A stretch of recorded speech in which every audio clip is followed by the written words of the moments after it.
care. They only hire people because it hasn't been automated yet. So don't talk about decency and ethics. We cannot afford it and remain in business.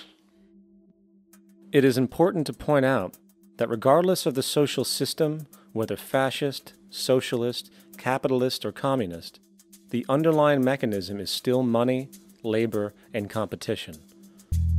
Communist China is no less capitalistic than the United States. The only difference is the degree by which the state intervenes in enterprise. The reality is that monetaryism, so to speak, is the true mechanism that guides the interests of all the countries on the planet. The most aggressive and hence dominant variation of this monetaryism is the free enterprise system. The fundamental perspective, as put forth by early free market economists like Adam Smith, is that self-interest in competition leads to social prosperity, as the act of competition creates incentive, which motivates people to persevere.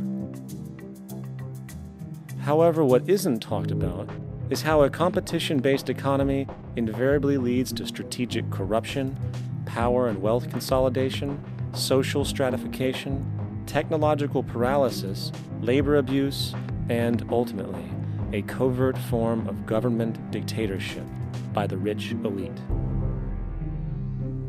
The word corruption is often defined as moral perversion. If a company dumps toxic waste into the ocean to save money, most people recognize this as corrupt behavior. On a more subtle level, when Walmart moves into a small town and forces small businesses to shut down for they are unable to compete, a gray area emerges. For what exactly is Walmart doing wrong? Why should they care about mom-and-pop organizations they destroy?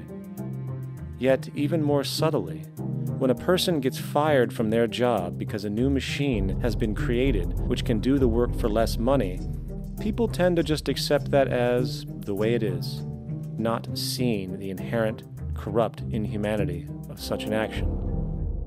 Because the fact is, whether it is dumping toxic waste, having a monopoly enterprise, or downsizing the workforce, the motive is the same: profit. They are all different degrees of the same self-preserving mechanism, which always puts the well-being of people second to monetary gain. Therefore, corruption is not some byproduct of monetaryism. It is the very foundation.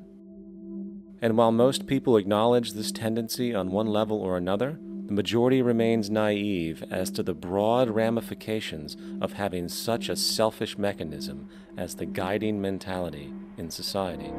Internal documents show that after this company positively, absolutely knew that they had a medication that was infected with the AIDS virus, they took the product off the market in the U.S. and then they dumped it in France, Europe, Asia, and Latin America. The U.S. government allowed it to happen. The FDA allowed this to happen. And now the government is completely looking the other way. Thousands of innocent hemophiliacs have died from the AIDS virus. This company knew absolutely that it was infected with AIDS. They dumped it because they wanted to turn this disaster into a profit.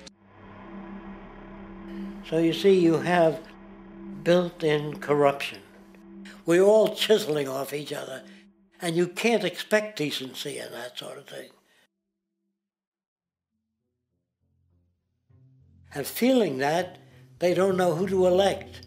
They think in terms of a democracy, which is not possible in a monetary-based economy. If you have more money to advertise your position, the position you desire in government, that isn't a democracy. It serves those in positions of differential advantage. So it's always a dictatorship of the elitists, the financially wealthy.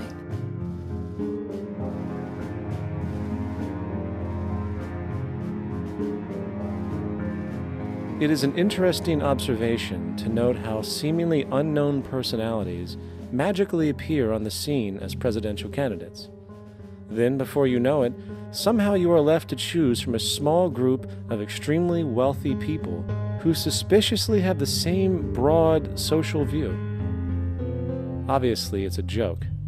The people placed on the ballot are done so because they have been pre-decided to be acceptable by the established financial powers who actually run the show. Yet, many who understand this illusion of democracy often think, if only we could just get our honest, ethical politicians in power, then we would be okay. Well, while this idea, of course, seems reasonable in our established-oriented worldview, it is, unfortunately, another fallacy.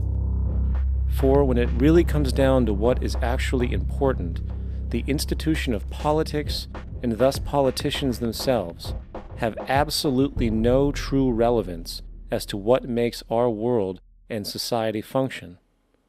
It's not politicians that can solve problems. They have no technical capabilities. They don't know how to solve problems. Even if they were sincere, they don't know how to solve problems.